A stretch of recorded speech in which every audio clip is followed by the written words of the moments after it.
Hi hello good morning, welcome to Chandan logics. Andhra Pradesh మరియు తెలంగాణలో group 2 ఎగ్జామినేషన్కి prepare అయ్యే అభ్యర్థులందరికీ ఒక ఇంపార్టెంట్ అప్డేట్. ఏపీలో గ్రూప్ 2 మెయిన్స్ ఎగ్జామినేషన్ మనకి 28th జూలైలో జరగబోతుంది. తెలంగాణలో గ్రూప్ 2 ఎగ్జామినేషన్ వచ్చేసరికి 7th and 8th ఆగస్టున జరగబోతుంది. ఆల్మోస్ట్ మనకి 2 months టైం ఉందన్నమాట. దాన్ని కన్సిడరేషన్ తీసుకుని చందన్ లాజిక్స్ నుంచి మేము ఏపీ వాళ్ళకి సపరేట్గా, తెలంగాణ వాళ్ళకి సపరేట్గా గ్రూప్ 2 బ్యాచెస్ని మనం బెస్ట్ ప్రైస్లో ఇవ్వబోతున్నాము. ఏపీ గ్రూప్ 2 మెయిన్స్ బ్యాచ్ కేవలం 1500 రూపాయలకే ఆఫర్ చేయబోతున్నాం. అలానే తెలంగాణ వాళ్ళకి కూడా కంప్లీట్ కోర్స్ని 1500 రూపాయలకే ఆఫర్ చేయడం జరుగుతుంది. ఇంగ్లీష్ మీడియం క్లాసులు, తెలుగు మీడియం క్లాసులు సపరేట్గా అవైలబిలిటీలు ఉంటాయి. డెమో వీడియోస్ మీరు డైరెక్ట్గా చందన్ లాజిక్స్ యాప్ డౌన్లోడ్ చేసుకుని మీరు ఫ్రీగా చూడొచ్చు. ఇది మీకు బెస్ట్ ఆఫర్ అన్నమాట. మీకు కంప్లీట్గా మీ ఎగ్జామినేషన్ కావాల్సిన కంప్లీట్ సిలబస్ని మనం బెస్ట్ ఫ్యాకల్టీస్ చేత సిలబస్ మొత్తం కూడా కవర్ చేసి చెప్పించడం జరిగింది. మీకు ఏమైనా సందేహాలు ఉంటే కనుక కింద స్క్రోల్ అవుతున్న నెంబర్స్కి కాల్ చేయండి. శాతవాహనులు ఆంధ్రులు కారని, ఆంధ్రులకు వృత్తిలు అని వాదించిన పండితుని గుర్తించము. ఇది అద్భుతమైన క్వశ్చన్. శాతవాహనుల జన్మస్థానంపై అడిగిన క్వశ్చన్. శాతవాహనులు ఆంధ్రులు కారని, ఆంధ్రులకు వృత్తులు, ఆంధ్రులకు వృత్తులు. వృత్తులు అంటే అర్థం సేవకులు, సేవకులు, సర్వెంట్స్ అని వాదించిన పండితుని గుర్తించండి అన్నాడు. శాతవాహనులు ఆంధ్ర వాళ్ళు కాదంటాడు. ఎవరు? VN Sukthankar. VN Sukthankar answer. ఇతను ఏమంటాడంటే శాతవాహనులు ఆంధ్రులు కాదయ్యా, కర్ణాటక వాళ్ళయ్యా అని చెప్తాడు. కర్ణాటకలోని బళ్ళారి వాళ్ళయ్యా అని చెప్తాడు విఎన్ సుక్తాంకర్.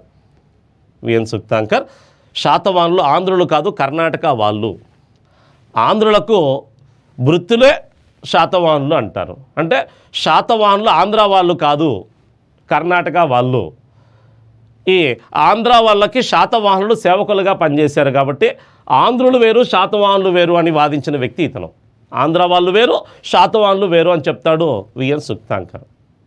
విష్ణు సీతారాం సుక్తాంకర్ పూర్తి పేరు. విష్ణు సీతారాం సుక్తాంకర్. విఎస్, అది ఎస్ ఎన్ కాదు, ఎస్, విఎస్ సుక్తాంకర్. శాతవాహనులు వేరు, ఆంధ్రులు వేరు అని వాదించిన పండితుడు ఎవరంటే విఎస్ సుక్తాంకర్. శాతవాహనులు కర్ణాటక వాళ్ళని, ఆంధ్ర వాళ్ళ దగ్గర సేవకులుగా పనిచేశారని చెప్పాడు. అంటే ఆంధ్ర వాళ్ళ దగ్గర శాతవాహనులు సర్వెంట్స్గా పనిచేశారు అని చెప్పాడు ఇతను. కానీ చాలామంది దీన్ని ఖండించారు. శాతవాహనులు ఆంధ్రులు ఒకటే అని ఎక్కువ మంది భావిస్తారు. ఈయన అభిప్రాయం ప్రకారము శాతవాహనులు వేరు, ఆంధ్రులు వేరు, ఆంధ్రులకే వృత్తులుగా పనిచేశారు అని అభిప్రాయపడిన వ్యక్తి ఎవరంటే సుక్తాంకర్. ఈయన కూడా 2 శాస్త్రాల ఆధారంగా ఈ అంశాన్ని ప్రతిపాదించాడు. ఆ 2 శాసనాలు ఏవి అంటే, ఒకటి మేకధోని శాసనం, మేకధోని శాసనం. మరొకటి హిరహడగల్లి శాసనం, హిరహడగల్లి శాసనం. ఈ 2 శాసనాల ద్వారా చెప్పాడు. ప్లస్ పురాణాల్లో ఉండే విశేషాలను బేస్ చేసుకొని, పురాణాల్లో ఉండే విశేషాలను బేస్ చేసుకొని అతను విశ్లేషణ ఇచ్చాడు. ఇది కూడా మీకు శాతవాహనుల జన్మస్థానం గురించి మనము ఇచ్చిన వివరణలో అద్భుతంగా ఉంటుంది. ప్రతిసారి శాతవాహనుల జన్మస్థానంపై క్వశ్చన్ అడుగుతూనే ఉన్నాడు. వాళ్ళు మహారాష్ట్ర వల్ల, ఆంధ్ర వల్ల, లేకుంటే కర్ణాటక వల్ల, లేకుంటే తెలంగాణ వల్ల అని ఈ 4 వాదాలు ఉన్నాయి. ఖచ్చితంగా ప్రతిసారి ఒక క్వశ్చన్ అయితే టచ్ అవుతుంది. ఇక్కడ ఆన్సర్ అయితే విఎస్ సుక్తాంకర్, విష్ణు సీతారాం సుక్తాంకర్. పద్మనాభ యుద్ధం జరిగిన సంవత్సరం వెరీ ఇంపార్టెంట్. పద్మనాభ యుద్ధం 1794 జూలైలో జరిగింది. పద్మనాభ యుద్ధం 1794 జూలైలో జరిగిన అద్భుతమైన యుద్ధమే పద్మనాభ యుద్ధం. ఇది ఎవరెవరి మధ్య జరిగిందంటే, విజయనగర జమీందారు పూసపాటి చిన విజయరామరాజు వర్సెస్ బ్రిటిష్ వారికి మధ్య జరిగిన యుద్ధం. ఎవరెవరికి? విజయనగర జమీందారు పూసపాటి చిన విజయరామరాజు, పూసపాటి చిన విజయరామరాజు వర్సెస్ బ్రిటిష్ వారికి మధ్య జరిగింది. ఎందుకు ఏంటనేది చూస్తే చాలా విశ్లేషణాత్మకంగా ఉంది. పేష్కస్ లేదా పన్ను భూమి శిస్తు చెల్లించలేదనే ఒక కారణంతో దీన్ని ఆక్రమించుకోవడానికి ప్రయత్నిస్తారు. దీని కారణంగా అప్పుడు విజయనగర జమీందారు పూసపాటి చిన విజయరామరాజు బ్రిటిష్ వారితో గట్టిగా పోరాటం చేసి ఓడిపోతాడు. ఈ యుద్ధాన్నే పద్మనాభ యుద్ధాన్నే ఐరోపాలో ఒక యుద్ధంతో పోల్చారు. ఏ యుద్ధంతో పోల్చారంటే ఐరోపాలో ఇంగ్లాండ్ వారికి స్కాట్లాండ్కు జరిగిన ప్లాడెన్ ఫీల్డ్ యుద్ధంతో పోల్చారు. ప్లాడెన్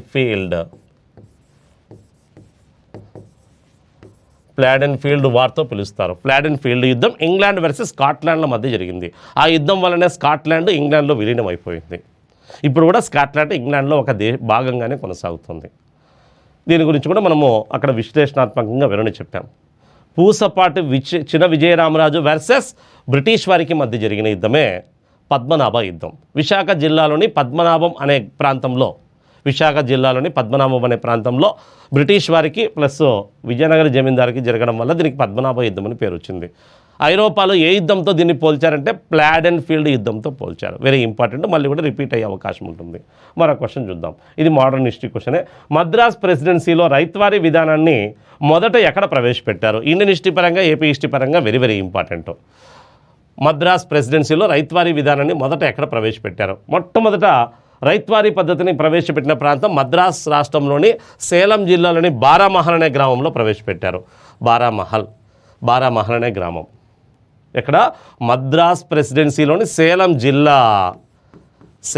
జిల్లాలో 1792లో బారామహల్ అనే గ్రామంలో మొట్టమొదటి దీన్ని ప్రయోగాత్మకంగా ప్రవేశపెట్టి తర్వాత చాలా ప్రాంతాల్లో ఇంప్లిమెంట్ చేశారు. దీన్ని ప్రవేశపెట్టిన అప్పటి సేలం జిల్లా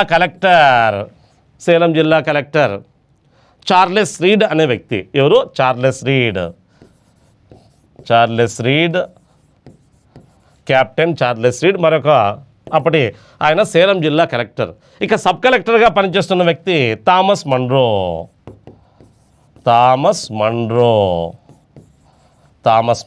అప్పుడు సేలం జిల్లాకు సబ్ కలెక్టర్గా ఉన్నాడు థామస్ మన్రో. సేలం జిల్లాకు కలెక్టర్ చార్లెస్ రీడ్ అనే వ్యక్తి. వీళ్ళే దీన్ని 1792లో మద్రాస్ ప్రెసిడెన్సీలోని సేలం జిల్లాలోని బారామహల్ అనే గ్రామంలో మొదట ప్రవేశపెట్టారు. తర్వాత థామస్ మన్రో రాయలసీమకి 1800లో కలెక్టర్ అయిన తర్వాత దీన్ని రాయలసీమలో 1802లో ప్రవేశపెట్టాడు. దత్త జిల్లాలో లేదా రాయలసీమలో ప్రవేశపెట్టిన సంవత్సరం 1802. థామస్ మన్రో 1800 నుంచి 1807 వరకు దత్త జిల్లాలకు లేదా రాయలసీమకు కలెక్టర్గా పనిచేశాడు. రాయలసీమ తొలి కలెక్టర్ లేదా దత్త జిల్లాల తొలి కలెక్టర్ థామస్ మన్రో. అక్కడ దాన్ని బారామహల్లో ప్రవేశపెట్టారు. అది బాగా విజయవంతమైంది. రాయలసీమకు వచ్చిన తర్వాత 1802లో థామస్ మన్రో దత్త జిల్లాలో దీన్ని ఇంప్లిమెంట్ చేశాడు. అంటే మొదట మద్రాస్ రాష్ట్రంలోని సేలం జిల్లాలోని బారామహల్లో ప్రవేశపెట్టారు. ఆంధ్రదేశంలో మొట్టమొదటి ఎప్పుడు ప్రవేశపెట్టారంటే 1802. ఎక్కడ ప్రవేశపెట్టారంటే రాయలసీమలో లేదా దత్త జిల్లాలో. ఎవరు ప్రవేశపెట్టారంటే థామస్ మన్రో. మొట్టమొదట వీళ్ళిద్దరూ ఎక్కడ ప్రవేశపెట్టారంటే బారామహల్. అప్పటి సేలం జిల్లా collector captain Charles Read, sub collector Thomas Munro. మళ్ళీ కూడా అడిగే అవకాశం ఉంటుంది. ఈ క్రింది వారిలో ఎవరు వేమన పద్యాలను సేకరించరు? మోడర్న్ హిస్టరీకి సంబంధించిన క్వశ్చన్, అద్భుతమైన క్వశ్చన్. థామస్ మన్రోనా, colonel Mackenzie, CP Brown, Arthur Cotton. Very important question, అద్భుతమైన క్వశ్చన్. వేమన పద్యాలను సేకరించింది ఎవరంటే సిపి బ్రౌన్ అనే వ్యక్తి. సిపి బ్రౌన్ కడప జిల్లాకు కలెక్టర్గా పనిచేసిన వ్యక్తి సిపి బ్రౌన్. కడప జిల్లాకు చెందిన వ్యక్తి వేమన సంబంధించిన పద్యాలన్నింటినీ సేకరించి ఇంగ్లీష్ నుంచి తెలుగు భాషలోకి అనువాదం చేసిన గొప్ప వ్యక్తి సిపి బ్రౌన్.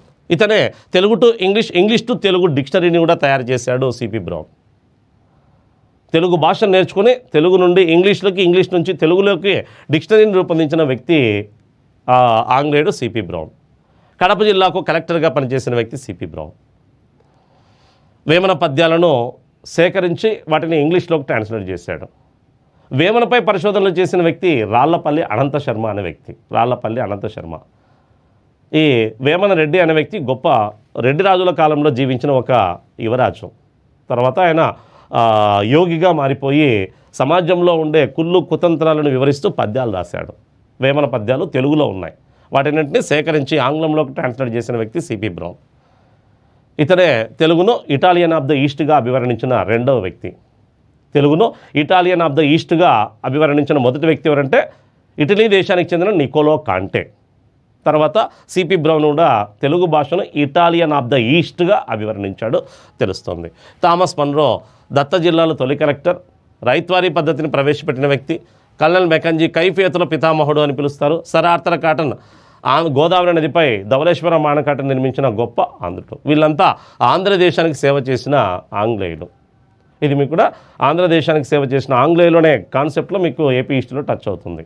మన క్లాస్లో కూడా వివరణాత్మకంగా విశ్లేషణాత్మకంగా ఉంటుంది. మన క్లాస్ కూడా అంతే. మొత్తం ఏపీ హిస్టరీ పైన 75 క్వశ్చన్స్పై చందన్ లాజిక్స్లో పూర్తి కోర్సు మొత్తం శాతవాహనుల నుంచి ఆంధ్రదేశ చరిత్ర ఆధారాల నుంచి 2014 వరకు ఆంధ్రదేశ హిస్టరీ విశ్లేషణాత్మకంగా వివరించబడింది. మన క్లాసు వింటే దాదాపుగా 75 మార్కులకు కనీసం 68 నుంచి 70 మార్కులు ప్లస్ చేసే అవకాశం ఉంటుంది. ఇప్పుడు అడుగుతున్న విధానానికి అనుగుణంగా మన క్లాస్ రూపొందించబడింది. విశ్లేషణాత్మకంగా ఇన్డెప్త్ క్వశ్చన్స్, డైరెక్ట్ ఇండైరెక్ట్ వంటి క్వశ్చన్స్తో మన క్లాస్ రూపొందించబడింది. ఓకే, ఈ క్రింది రాజులలో ఎవరు రాజమండ్రిని నిర్మించారని ఇచ్చాడు. రాజమండ్రిని అప్పట్లో రాజమహేంద్రవరం అని పిలిచేవారు. ఇది తూర్పు చాళుక్యుల కాలం నాటి question, ancient history question. Answer Ammaraju అనే వ్యక్తి. కరెక్ట్గా అయితే 1వ అమ్మరాజు 1వ అమ్మరాజు నిర్మించాడు. చాలామంది అప్పుడు రాజరాజ నరేంద్రుడే ఆన్సర్ చేశారు. రాజరాజ నరేంద్రుడి కాదు. రాజరాజ నరేంద్రుడి కాలంలో రాజమహేంద్రవరం ప్రసిద్ధి చెందిన పట్టణంగా ఖ్యాతి పొందింది, అంటే పేరు పొందింది. 1వ అమ్మరాజు మొట్టమొదట రాజమహేంద్రవరం అనే పేరుతో గోదావరి నది తీరాన ఒక కొత్త పట్టణాన్ని నిర్మించి రాజధానిగా చేసుకున్నాడు. అంతకుముందు తూర్పు చాళుక్యులు లేదా వేంగి చాళుక్యుల రాజధాని ఏదంటే వేంగి పట్టణం. వేంగి నుండి రాజధానిని రాజమహేంద్రవరానికి మార్చింది 1వ అమ్మరాజే. రాజమహేంద్రవరం అనే పేరుతో పట్టణాన్ని నిర్మించింది కూడా 1వ అమ్మరాజే. అది రాజరాజ నరేంద్రుడి కాలం నాటికి సుప్రసిద్ధమైన పట్టణంగా పేరు ప్రఖ్యాతలు పొందింది. ఆన్సర్ 1వ అమ్మరాజు 1. అప్పట్లో ఇది చాలామంది ఆన్సర్ రాజరాజ నరేంద్రుడు చేశారు. మరొక క్వశ్చన్ చూద్దాం. ఆంధ్ర ప్రాంతాన్ని పాలించిన ఈ క్రింది రాజవంశాలను వారి పాలనా కాలపు ప్రారంభ సంవత్సరాన్ని ఆధారంగా ఉంచుకొని కాలక్రమంలో అమర్చండి. సో వరుస ప్రకారము ఆంధ్రదేశాన్ని పరిపాలించిన రాజవంశాలను గుర్తించండి అని అర్థం. ఆంధ్రదేశాన్ని పరిపాలించిన మొట్టమొదటి రాజవంశం ఏదంటే శాతవాహన వంశం. ఇక్కడ శాతవాహనులు లేరు. శాతవాహనుల తర్వాత ఆంధ్రదేశాన్ని ఆక్రమించి పరిపాలించిన వారు ఎవరంటే ఇక్ష్వాకుల తర్వాత ఆంధ్రదేశాన్ని ఆక్రమించి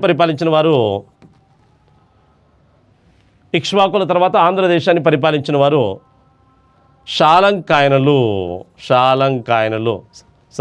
బృహత్పలాయనులు. ఇక్ష్వాకులను ఓడించి ఇక్ష్వాకులు 225 నుంచి 300 వరకు పరిపాలించారు. ఇక్ష్వాకులు అంతమొందించి ఆంధ్రదేశాన్ని ఆక్రమించి పరిపాలించిన వారు బృహత్పలాయనులు 300 నుంచి 325 వరకు పరిపాలించారు. తర్వాత బృహత్పలాయనులు అంతమొందించి ఆంధ్రదేశాన్ని ఆక్రమించి పరిపాలించిన వారు ఎవరంటే శాలంకాయనులు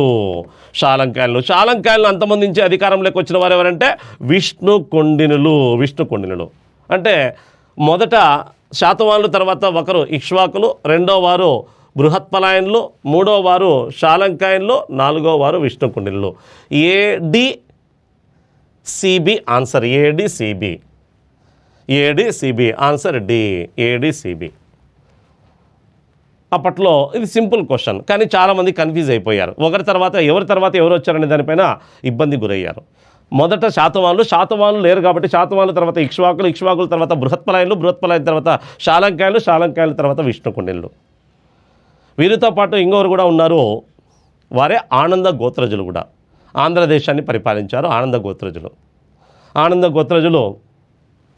విష్ణుకుండినులకి సమకాలికులుగా ఉండేవారు.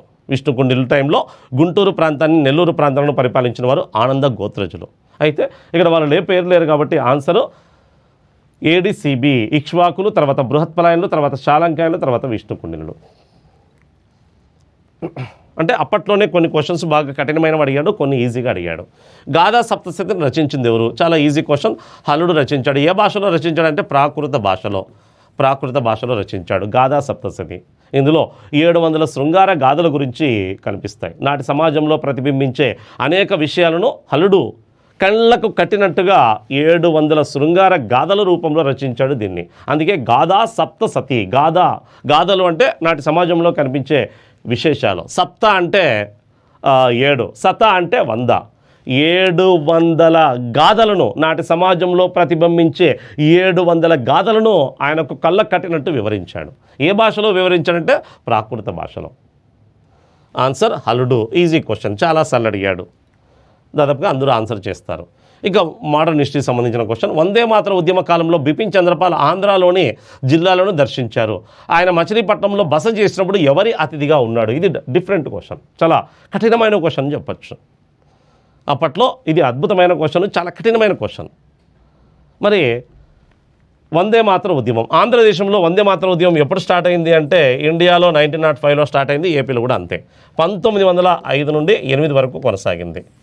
ఈ ఉద్యమాన్ని ప్రచారం చేయడానికి బెంగాల్ రాష్ట్రానికి చెందిన బిపిన్ చంద్రపాల్ వచ్చాడు. బెంగాల్ రాష్ట్రానికి చెందిన బిపిన్ చంద్రపాల్ వచ్చాడు. మరి బిపిన్ చంద్రపాల్ ఆంధ్రదేశాన్ని ఎప్పుడు సందర్శించాడంటే 1907 నుండి 7 ఏప్రిల్లో సందర్శించాడు. ఏప్రిల్లో వచ్చాడు, ఉద్యమాన్ని ప్రచారం చేయడానికి వచ్చాడు. ఎవరి ఆహ్వానం మేరకు అంటే ముట్నూరి కృష్ణారావు పిలుపు మేరకు వచ్చాడు. కానీ ఆంధ్రాలో జిల్లాలు సందర్శించారు. ఆయన మచిలీపట్నంలో బస చేసినప్పుడు ఎవరి అతిథిగా ఉన్నారని ఇచ్చాడు. ఆయన మొదట విజయనగరానికి వచ్చాడు, తర్వాత విశాఖపట్నం, తర్వాత కాకినాడ, తర్వాత రాజమండ్రి, తర్వాత విజయవాడ అండ్ మచిలీపట్నం, మొత్తం 6 పట్టణాల్లో పర్యటించాడు. అందులో చివరిగా పర్యటించింది ఏది అంటే మచిలీపట్నమే. చివరిగా మచిలీపట్నంలో పర్యటించాడు. మచిలీపట్నంలో ఆయనకి ఆతిథ్యం ఇచ్చింది ఎవరు అంటే రామదాసు నాయుడు. రామదాసు నాయుడు వారి ఇంట్లో బస చేశాడంట. ఆతిథ్యం ఇచ్చింది వేమవరపు రామదాసు నాయుడు. రామదాసు నాయుడు అనే వ్యక్తి అతనికి ఆతిథ్యం ఇచ్చినట్టు తెలుస్తుంది. ఇది అప్పట్లో కఠినమైన క్వశ్చన్. కానీ ముట్నూరి కృష్ణారావు కూడా ఆప్షన్లో ఇచ్చాడు. ఈ ముట్నూరి కృష్ణారావు పిలుపు మేరకే బిపిన్ చంద్రపాల్ ఆంధ్రాలో స్వదేశీ ఉద్యమాన్ని లేదా వందే మాతరం ఉద్యమాన్ని ప్రచారం చేయడానికి వచ్చాడు. ఈ ఉద్యమ సమయంలో కొప్పెళ్ల హనుమంతరావు మచిలీపట్నంలో ఉద్యమానికి నాయకత్వం వహించిన వ్యక్తి. చూడు, ఆప్షన్లో మంచి పేర్లు కనిపిస్తాయి. అందరూ ఈ ఉద్యమంతో సంబంధం ఉన్న వ్యక్తులు. పట్టాభి సీతారామయ్య ఈ ఉద్యమంలో పాల్గొన్న వ్యక్తులు ఒకరు. ఇక్కడ ఎవరింట్లో బస చేశాడని డిఫరెంట్ క్వశ్చన్ ఇచ్చాడు రామదాసు నాయుడు. అదే మచిలీపట్నంలో ఉద్యమానికి నాయకత్వం వహించింది ఎవరంటే కొప్పెళ్ల హనుమంతరావు. ఈ ఉద్యమ సమయంలో బిపిన్ చంద్రపాల్ ఆంధ్రదేశంలో ఉద్యమాన్ని ప్రచారం చేయడానికి ఆహ్వానించింది ఎవరంటే ముట్నూరి కృష్ణారావు. ఇతని పత్రికే కృష్ణ పత్రిక. ఇంకా పట్టాభి సీతారామయ్య కూడా ఈ ఉద్యమాన్ని ప్రచారం చేసిన వ్యక్తుల్లో ఒకరు. అద్భుతమైన క్వశ్చన్ ఇది, అప్పట్లో కష్టమైన క్వశ్చన్. మరో క్వశ్చన్ చూద్దాం. హైదరాబాద్ నిజాం కళాశాలను ఏ సంవత్సరంలో నిజాం కళాశాలను ఏ సంవత్సరంలో నెలకొల్పారని ఇచ్చాడు. హైదరాబాద్లో ఉంది ఇది తెలంగాణకు సంబంధించిన క్వశ్చన్. ఇప్పుడు మనకు అడిగే అవకాశం లేదు. ఆన్సర్ అయితే 1887లో స్థాపించారు. నిజాం కాలేజ్ అంటారు. ఇప్పుడు కూడా రన్ అవుతుంది. ఆంధ్ర రాష్ట్రం ఏర్పడినప్పుడు హైకోర్టును ఎక్కడ నెలకొల్పారు? ఆంధ్ర రాష్ట్రం ఎప్పుడు ఏర్పడిందో అందరికీ తెలుసు. 1953 అక్టోబర్ 1వ తేదీన ఏర్పాటు చేశారు. అక్టోబర్ 1వ తేదీన ఏర్పాటు చేశారు.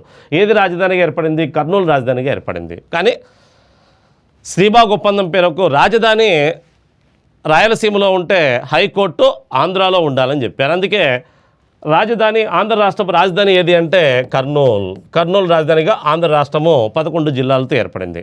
హైకోర్టును మాత్రం ఎక్కడ ఏర్పాటు చేశారంటే గుంటూరులో ఏర్పాటు చేశారు. ఎప్పుడు అంటే 1954 జూలై నెలలో ఏర్పాటు చేశారు. జూలైలో 1954 జూలైలో ఏర్పాటు చేశారు. ఏర్పాటు చేసిన అప్పటి ఆంధ్ర రాష్ట్ర ముఖ్యమంత్రి ఎవరు అంటే టంగుటూరి ప్రకాశం పంతులు. టంగుటూరి ప్రకాశం పంతులు కాలంలోనే హైకోర్టు గుంటూరులో ఏర్పడింది. ఎప్పటి వరకు ఉంది అంటే 56 వరకు. 56లో రాజధాని ప్లస్ హైకోర్టు రెండు ఎక్కడికి తరలించబడ్డాయి అంటే హైదరాబాద్కు తరలించబడ్డాయి.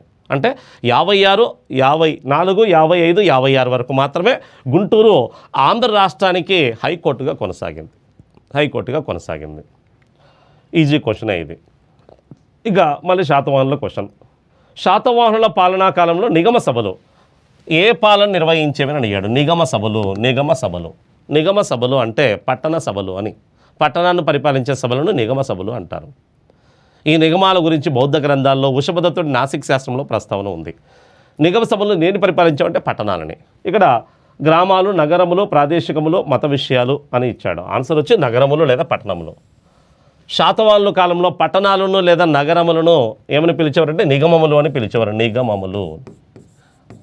నిగమములు.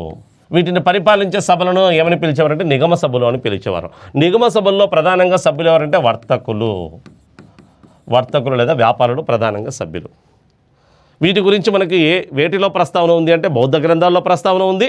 వృషభదత్తుడి నాసిక్ శాస్త్రంలో కూడా ప్రస్తావన ఉంది. Very very important. ఇది కూడా తెలంగాణకు సంబంధించిన క్వశ్చన్. అప్పట్లో హైదరాబాద్ రాష్ట్రంలో జరిగిన చాందా రైల్వే స్కీమ్, ఇది 1883 స్కీమ్ ఆందోళన దేనికి సంబంధించింది అని అడిగాడు. ఇది తెలంగాణలోనే మొట్టమొదట రాష్ట్రంలో ప్రజా చైతన్యానికి సంబంధించిన సంఘటన.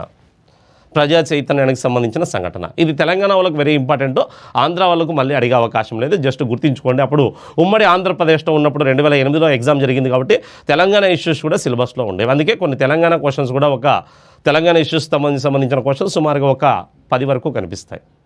65 క్వశ్చన్స్లో 75 క్వశ్చన్స్లో సుమారుగా 65 క్వశ్చన్స్ మాత్రమే ఏపీకి సంబంధించినవి టచ్ చేశాడు. అప్పుడు ఉమ్మడి ఆంధ్రప్రదేశ్ కాబట్టి ఆంధ్ర తెలంగాణకు సంబంధించిన ఇష్యూస్ అన్నీ కనిపిస్తాయి. ఇందులో కొన్ని 10 కేవలం తెలంగాణ ఇష్యూస్ సంబంధించిన క్వశ్చన్సే. ఇక్కడ రాష్ట్రంలో ప్రజా చైతన్య ఆరంభం. నిజాం రాజ్యంలో మొట్టమొదటి ప్రజా సంఘటన చాందా రైల్వే సంఘటన అంటారు. 1883లో కొనసాగింది. ఇది తెలంగాణ వాళ్ళకు వెరీ వెరీ ఇంపార్టెంట్. శ్రీకృష్ణ దేవరాయల ఆంధ్ర భాషా నిలయాన్ని నెలకొల్పిన వారు కొమర్రాజు లక్ష్మణరావు, మాడపాటి హనుమంతరావు, ఆదిరాజు వీరభద్రరావు, బూరుగల్ రామకృష్ణరావు. అద్భుతమైన క్వశ్చన్. ఇప్పుడు కూడా మనకి గ్రంథాలయ ఉద్యమంలో భాగంగా దీన్ని టచ్ చేస్తాడు. గ్రంథాలయ ఉద్యమం ఆంధ్ర తెలంగాణ ప్రాంతాల్లో తెలుగు వారిని తట్టి లేపిన మొట్టమొదటి ఉద్యమం గ్రంథాలయ ఉద్యమం. ఈ గ్రంథాలయ ఉద్యమాన్ని ప్రారంభించిన వ్యక్తి కొమర్రాజు వెంకట లక్ష్మణరావు. ఆన్సరు కొమర్రాజు వెంకట లక్ష్మణరావు. పూర్తి పేరు. ఇతను ఆంధ్ర ప్రాంతానికి చెందిన వ్యక్తి. ఇతను మొట్టమొదట తెలుగు వారిని తట్టి లేపడానికి ఒక గ్రంథాలయాన్ని ఏర్పాటు చేశాడు. అదే కృష్ణదేవరాయ ఆంధ్ర భాషా నిలయం పేరుతో ఒక గ్రంథాలయాన్ని ఎక్కడ స్థాపించాడంటే హైదరాబాద్లో స్థాపించాడు. ఎప్పుడు స్థాపించాడంటే 1901లో స్థాపించాడు. ఇది ఉమ్మడి ఆంధ్రప్రదేశ్లోనే అప్పటి ఆంధ్ర తెలంగాణ ప్రాంతంలోనే మొట్టమొదటి గ్రంథాలయం ఇదే. గ్రంథాలయ ఉద్యమం పిత అని పిలుస్తారు కొమర్రాజు వెంకట లక్ష్మణరావుని. ఇది గ్రంథాలయ ఉద్యమంలో భాగంగా ఆయన ఏ గ్రంథాలయాలు ఎక్కడెక్కడ స్థాపించారో వివరణాత్మకంగా చెప్పాం. ఇది వెరీ వెరీ ఇంపార్టెంట్. ఇయర్ కూడా గుర్తుంచుకోండి, ఎక్కడ స్థాపించారో కూడా గుర్తుంచుకోండి. కొమర్రాజు వెంకట లక్ష్మణరావు పూర్తి పేరు. మరొక క్వశ్చన్ చూద్దాం. ఆంధ్ర రాష్ట్రానికి చివరి ముఖ్యమంత్రి ఎవరు అని అడిగాడు. ఆంధ్ర రాష్ట్రం ఎప్పుడు అవతరించింది? 1953 అక్టోబర్ 1వ తేదీన అవతరించి ఎప్పటి వరకు కొనసాగింది? 1956 అక్టోబర్ 31 వరకు కొనసాగింది. అంటే 1956 నవంబర్ 1వ తేదీన ఆంధ్రప్రదేశ్ అవతరించింది. మరి ఆంధ్ర రాష్ట్రానికి ఈ మధ్య కాలంలో 3 ఏళ్ల కాలంలో ఎంతమంది ముఖ్యమంత్రులు పనిచేశారంటే 2 ముఖ్యమంత్రులు పనిచేశారు. ఆంధ్ర రాష్ట్ర మొట్టమొదటి ముఖ్యమంత్రి ఎవరంటే టంగుటూరి ప్రకాశం పంతులు. ఆయన 1953 నుండి అక్టోబర్ నుండి 1954 నవంబర్ వరకు పనిచేశాడు. అంటే 13 నెలలు ముఖ్యమంత్రిగా పనిచేశారు టంగుటూరి ప్రకాశం పంతులు. ఎన్ని నెలలు? టంగుటూరి ప్రకాశం పంతులు గారు 13 నెలలు ఆంధ్ర రాష్ట్రానికి ముఖ్యమంత్రిగా పనిచేశాడు.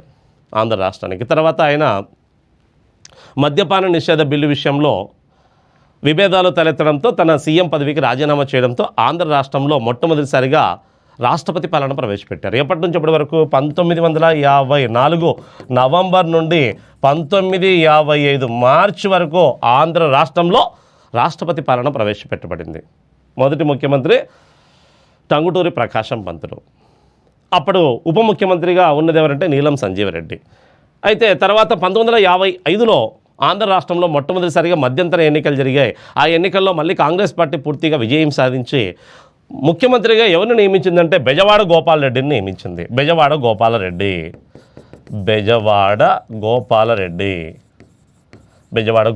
ఇతను 1955 నుండి 56 వరకు పనిచేశాడు. ఇతనే ఆంధ్ర రాష్ట్రానికి చివరి ముఖ్యమంత్రి. ఇది ఆన్సరు. చివరి ముఖ్యమంత్రి ఎవరిని ఇచ్చాడు? ఆన్సర్ బెజవాడ గోపాలరెడ్డి. ఇతను 1855 నవంబర్ నుండి 55 మార్చి నుండి 56 అక్టోబర్ 31 తేదీ వరకు, అంటే నవంబర్లో ఆంధ్రప్రదేశ్ అవతరించింది కాబట్టి 56 వరకు పనిచేశాడు. మొదటి ముఖ్యమంత్రి అయితే టంగుటూరి ప్రకాశం పంతులు మొదటి వ్యక్తి. అంటే ఇద్దరు. ఇతను 1953, 54 వరకు 13 నెలలు. ఇక ఆంధ్ర రాష్ట్రానికి ఒకే ఒక ఉప ముఖ్యమంత్రి నీలం సంజీవ్ రెడ్డి. ఈయన 55, 53 నుంచి 54 వరకు మళ్ళీ ఉప ముఖ్యమంత్రిగా పనిచేశాడు. తర్వాత కూడా బెజవాడ గోపాలరెడ్డి ముఖ్యమంత్రి అయినా కూడా ఇతడే ఉప ముఖ్యమంత్రిగా పనిచేశాడు. అంటే ఆంధ్ర రాష్ట్రానికి ఉప ముఖ్యమంత్రి ఒకరే, ముఖ్యమంత్రులు మాత్రం 2. మొదటి వ్యక్తి టంగుటూరి, చివరి వ్యక్తి బెజవాడ గోపాలరెడ్డి. తర్వాత ఆంధ్రప్రదేశ్ అవతరించిన తర్వాత నీలం సంజీవ్ రెడ్డి ఆంధ్రప్రదేశ్ మొట్టమొదటి ముఖ్యమంత్రి అయ్యాడు. ఆంధ్ర తెలంగాణను కలిపి ఆంధ్రప్రదేశ్ని ఏర్పాటు చేసిన తర్వాత మొట్టమొదటి ఆంధ్రప్రదేశ్ ముఖ్యమంత్రి మాత్రం నీలం సంజీవ్ రెడ్డి. ఓకే. వేంగి నేలన ఏన్షియంట్ హిస్టరీ క్వశ్చన్. వేంగి నేలన తూర్పు చాళుక్యుల అధికార భాష. వేంగి చాళుక్యుల అధికార భాష ఏది అంటే వెరీ ఇంపార్టెంట్, తెలుగు భాష. తెలుగు. తూర్పు చాళుక్యులు లేదా వేంగి చాళుక్యుల అధికార భాష ఏదంటే తెలుగు భాష. ఆప్షన్లో సంస్కృతము, కన్నడము, ప్రాకృతం ఇచ్చాడు.